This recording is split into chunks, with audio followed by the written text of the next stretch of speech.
حتیٰ اذا بلغ بین السدین، جبکہ یہ پہنچے ان دونوں دیواروں کے درمیان، وجد من دونہما قوما، تو انہوں نے پایا ان دونوں کے ورے ایسے لوگوں کو، لا یکادون یفقہون قولا، یہ لوگ بھی ایسے تھے غیر متمدن، کیونکہ بات سمجھتے نہیں تھے، یعنی زبان ایسی ہوگی کہ جو ان کی سمجھ میں نہیں آ رہی تھی، لیکن یہ کہ کسی نہ کسی ذریعے سے انہوں نے اپنا ایک مطلب، اپنی ایک عرضداشت پیش کی۔ قالوا یا ذوالقرنین، انہوں نے کہا کہ اے ذوالقرنین، ان یاجوج و ماجوج مفسدون فی الارض، یاجوج اور ماجوج جو قومیں ہیں یہ زمین میں بہت فساد مچانے والی ہیں، فہل نجعل لک خرجا، تو کیا ہم آپ کے لیے ایک سالانہ خراج مقرر کر دیں، الا ان تجعل بیننا و بینہم سدا، اس کے عوض کہ آپ ہمارے اور ان کے درمیان ایک سد تعمیر کر دیں، ایک دیوار حائل کر دیں کہ وہ ہم پر حملہ آور نہ ہو سکے، یعنی درے کو بند کر دیا جائے۔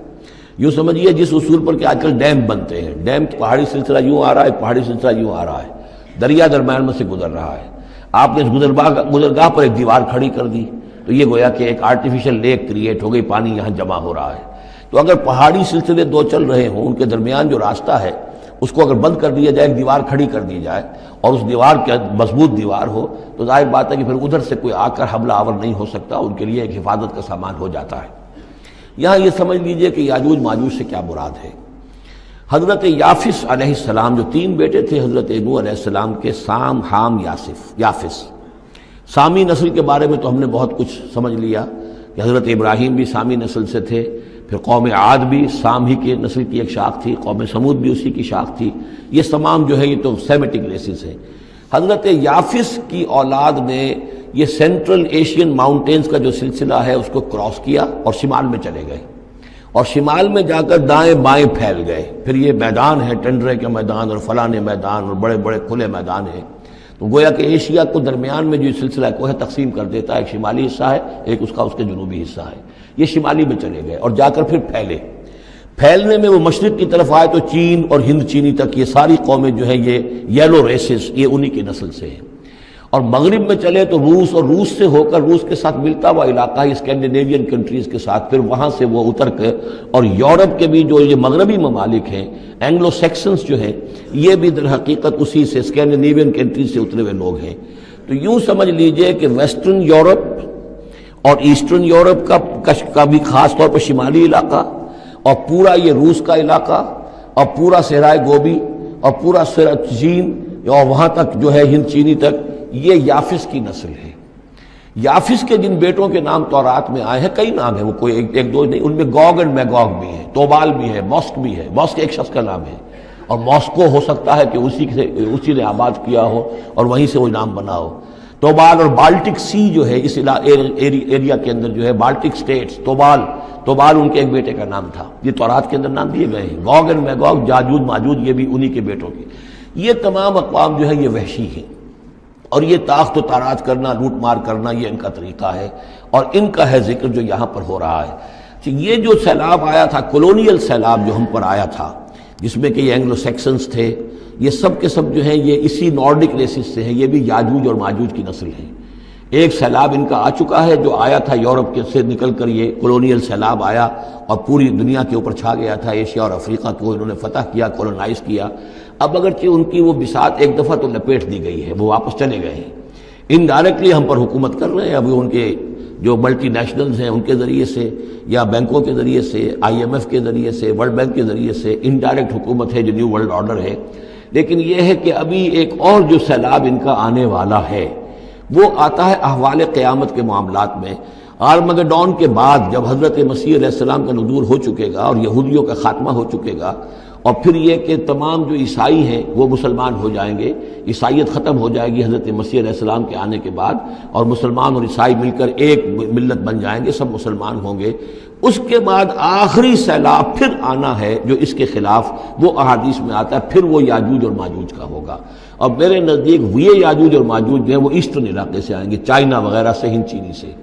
آرمگڈون جو ابھی ہونی ہے فوری طور پر بڑی جنگ، اس میں یہ لوگ جو ہے بیٹھے رہیں گے، یہ جنگ میں حصہ نہیں لیں گے۔ یہ مڈل ایسٹ میں جنگ ہوگی، یورپین پاور ساری ہوں گی، کرسچین پوری طاقتیں ہوں گی، اور ادھر جو ہے مسلمان ہوں گے، اور حضرت مہدی جو ظاہر ہوں گے، جو اللہ تعالیٰ ایک عنایت کرے گا مسلمانوں کو لیڈر عرب کے اندر، وہ پیدا ہوں گے، مجدد ہوں گے، اور ان کے ذریعے سے عرب کے اندر ایک اسلامی حکومت بھی قائم ہوگی، لیکن ان کے لیے مدد کے لیے خراسان کے علاقے سے فوجیں آئیں گی، مشرق سے آئیں گی، اور یہ علاقہ جو ہے وہ ہے جو ہمارے قریب ہے اور ہم بھی اسی علاقے میں ہیں۔ اللہ تعالی ہمیں توفیق دے کہ یہاں وہ ہم پہلے اس نظام میں خلافت قائم کریں، تاکہ یہاں سے پھر فوجیں جائیں اور حضرت مسیح کے ساتھ ہو کر اور حضرت مہدی کے ساتھ ہو کر عیسائیوں اور یہودیوں کے ساتھ جنگ کریں، اور بالآخر پھر یہ کہ پوری دنیا میں اسلام کا بول بالا ہوگا۔ لیکن جب یہ ہو چکے گا اس کے بعد ایک سیلاب پھر آئے گا یاجوج اور ماجوج کا۔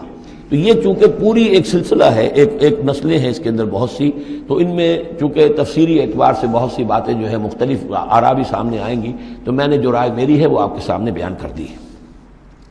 اس وقت میں وہ یاجوج ماجوج تھے جو ان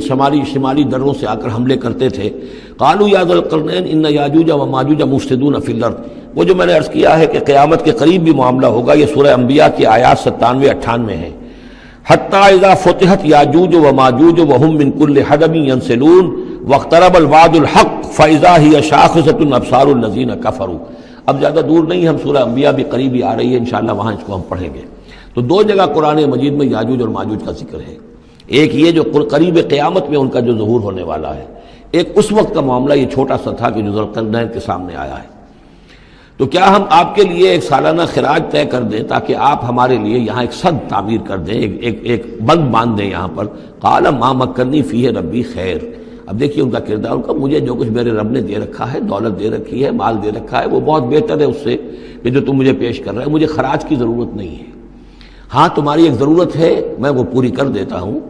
فاعینونی بقوت، مجھے مین پاور فراہم کرو، باقی ساری سامان جو ہے میں فراہم کر لوں گا، لیکن بہرحال اس کو بنانے کے لیے، دیوار بنانے کے لیے اور دونوں پہاڑوں کے درمیان اتنی بڑی جو سد تعمیر کرنے کے لیے جو مین پاور چاہیے، اعینونی بقوت، تو محنت کے ذریعے سے، مین پاور کے ذریعے سے میری مدد کرو۔ اجعل بینکم و بینہم ردما، میں ان کے اور تمہارے درمیان ایک موٹی دیوار بنا دوں گا۔ آتونی زبر الحدید، لاؤ میرے پاس تختے لوہے کے۔ حتی اذا ساوا بین الصدفین، یہاں تک کہ جب دونوں جو اونچانے تھیں اس کے درمیان کا پورا علاقہ پر ہو گیا، بھر گیا، وہ لوہے کے تختے جو ہیں اس کے اندر بھرے جا رہے ہیں۔ حتی اذا ساوا، برابر کر دیا دونوں پھانکوں تک پہاڑ کی، قال انفخوا، اب ان کا کہ آگ جلاؤ اس کے نیچے، وہ دہکا دی بھٹی جس سے کہ اب وہ لوہا گرم ہوا اور لوہے کی تختے جو ہیں وہ گرم ہو گئے۔ حتی اذا جعلہ نارا، جبکہ وہ سارے کے سارے لوہے کے جو تپ گئے خود اور سرخ ہو گئے۔ قال آتونی افرغ علیہ قطرہ، تو کہا لاؤ میرے پاس پگھلا ہوا تانبا کہ میں اس کے اوپر انڈھیل دوں۔ تو اس طریقے سے گرین فورس کنکریٹ سے بھی 10 گنا سمجھیے مضبوط شے انہوں نے بنا دی کہ اس میں لوہا اور پھر لوہا سیسا یا تانبا پلایا ہوا، تو اس طریقے سے ایک بڑی مضبوط دیوار قائم کر دی۔ اس دیوار کے جو آثار اب بھی موجود ہیں، دیوار تو موجود نہیں ہے، یہ داریال اور دربند کے درمیان یہ کشادہ راستہ ہے اب بھی، یہ ویسٹ کوسٹ جو ہے کیسپین کا، اس کے ساتھ اس کی لمبائی 50 میل اور اس کی اونچائی 29 فٹ اور 10 فٹ چوڑی یہ دیوار تھی جو اس وقت بنی ہے۔ یعنی جس طریقے سے کہ بنتے ہیں بڑے بڑے بند، ان سے بھی بڑی یہ تھی سد تعبیر کی گئی۔ السد العالی کہلاتا ہے اسوان ڈیم جو ہے، جو مصریوں نے بنایا تھا، بہت بڑا ڈیم، السد العالی، اونچی دیوار۔ تو ہمارے ہاں یہ تربیلا اور منگلا یہ سب کیا ہے، یہ اسی طرح کے ڈیم ہیں کہ پہاڑی سلسلے آ رہے ہیں، دریا جا رہا تھا، وہاں آپ نے دیوار کھڑی کر دی، پانی رک گیا اور وہ جھیل بن گئی۔ فَمَسْتَعُوا يَظْهَرُوهُ، تو انہوں نے کہا کہ اب یہ لوگ نہ تو یہ اس کے اوپر سے آ سکیں گے، اس کو نہ چڑھ سکیں گے، وَمَسْتَطَاعُوا لَهُ نَقْبًا، نہ اس میں کوئی سوراخ لگا سکیں گے، نقب لگا سکیں گے۔ قَالَ هَذَا رَحْمَةٌ مِّن رَّبِّي، یہ سب اتنا بڑا کارنامہ کر کے بھی انہوں نے کہا یہ سب رحمت ہے میرے رب کی طرف سے، میرا کوئی کمال نہیں، یہ سب اللہ کی طرف سے ہے۔ فَإِذَا جَاءَ وَعْدُ رَبِّي، اور جب میرے رب کا وعدہ آئے گا، جَعَلَهُ دَكَّا، وہ اس پوری دیوار کو جو ہے ریزہ ریزہ کر دے گا، ختم ہو جائے گی دیوار۔ اب وہ دیوار وہاں موجود نہیں ہے، وہ ختم ہو چکی ہے امتداد زمانہ سے، اب اس کے کوئی آثار باقی نہیں رہے، بس آثار معلوم ہو جاتے ہیں کہ یہاں وہ دیوار ہوتی تھی جس سے یہ میں نے ڈائمنشنز آپ کو دیے ہیں۔ وَكَانَ وَعْدُ رَبِّي حَقًّا، اور میرے رب کا وعدہ جو ہے وہ حق ہے، سچ ہے، پورا ہو کر رہے گا۔ وَتَرَكْنَا بَعْضَهُمْ يَوْمَئِذٍ يَمُوجُ فِي بَعْضٍ، اب جب یہ وقت آئے گا اللہ تعالیٰ کا قیامت کا وقت، تو ہم چھوڑ دیں گے اس روز ان کو، یہ ایک دوسرے میں گتھم گتھا ہو جائیں گے۔ یہ جو کچھ ہونے والا قرب قیامت سے پہلے جس قسم کے لشکر آنے ہیں اور جیسی جنگیں ہونی ہیں،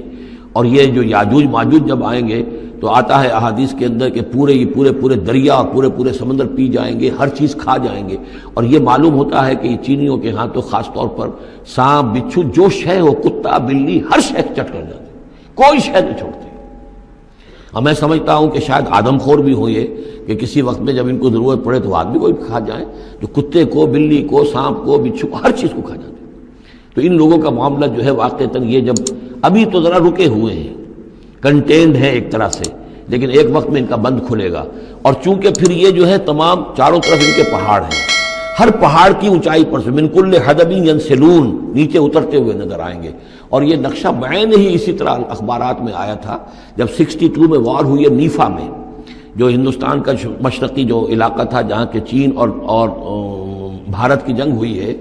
تو اس کے الفاظ جو اخبارات میں آئے تھے، waves after waves of Chinese soldiers were coming down the slopes, لہروں کی طرح، موجوں کی طرح چلے آئے۔ ان کے تو اتنے آدمی ہیں، ان کا تو کہنا یہ ہے کہ تم سب کے سب ہلاک ہو جاؤ گے، ہمیں تم ہلاک نہیں کر سکتے، ہم تو چیونٹیوں کی طرح جو ہے بلوں کے اندر گھس جائیں گے، ایٹمک وارفیئر کے بعد تمہارا تہس نہس ہو جائے گا، ہمارا کچھ نہیں بگڑے گا، ہم پھر نکلیں گے اور پوری دنیا کو فتح کریں گے، وہ یہ کہتے ہیں۔ اور معلوم ہوتا ہے کہ واقعتاً آخری جو بھی اس دنیا کا اللہ تعالیٰ نے جو بھی ایک نظام سوچا ہوا ہے، اس میں جو قیامت سے پہلے کا سب سے بڑا واقعہ پھر یاجوج و ماجوج کا ظہور ہوگا وہ، لیکن یہ اس کا یہ مطلب نہیں ہے کہ جو پہلے ہوا ہے وہ نہیں ہے، اس سے پہلے بھی یاجوج ماجوج اگر آج سے 2500 سال پہلے کا معاملہ بھی ہے تو آج سے چند سو سال پہلے کا بھی ہو سکتا تھا۔ یہ کسی یعنی ایک پورے یوں سمجھیے نسل کا نام ہے۔ وَتَرَكْنَا بَعْضَهُمْ يَوْمَئِذٍ يَمُوجُ فِي بَعْضٍ وَنُفِخَ فِي الصُّورِ، اور پھر سور میں پھونکا جائے گا، فَجَمَعْنَاهُمْ جَمْعًا، اور پھر ہم ان سب کو جمع کر لیں گے۔ وَعَرَضْنَا جَهَنَّمَ يَوْمَئِذٍ لِلْكَافِرِينَ عَرْضًا، اور اس روز ہم جہنم کو سامنے لے آئیں گے کافرین کے سامنے۔ یہ ہے تمہارا انجام، یہ ہے تمہارے لیے جو ہم نے تیار کیا ہے۔ الذین کانت اعینہم فی غطاء عن ذکری، وہ لوگ کہ جن کی نگاہیں ہمارے ذکر سے کوری ہو چکی تھیں، پردہ پڑا ہوا تھا ان پر، ہم یاد نہیں تھے، بس دنیا سامنے تھی، مسبب الاسباب کو بھول گئے تھے، اسباب پر سارا بھروسہ تھا، مادی اسباب و وسائل، مادی نعمتیں، مادی مال و اسباب، مادی چیزیں جو ہیں، یہیں کی چمک دمک، یہی کی رونقیں، یہی کی شان اور شوکت، اسی کے پیچھے پڑے ہوئے تھے۔ وَكَانُوا لَا يَسْتَطِيعُونَ سَمْعًا، اور وہ سماعت سے بھی بہرہ مند نہیں رہے تھے، اب سن بھی نہیں سکتے تھے، حیوانوں کا سا سننا سنتے تھے۔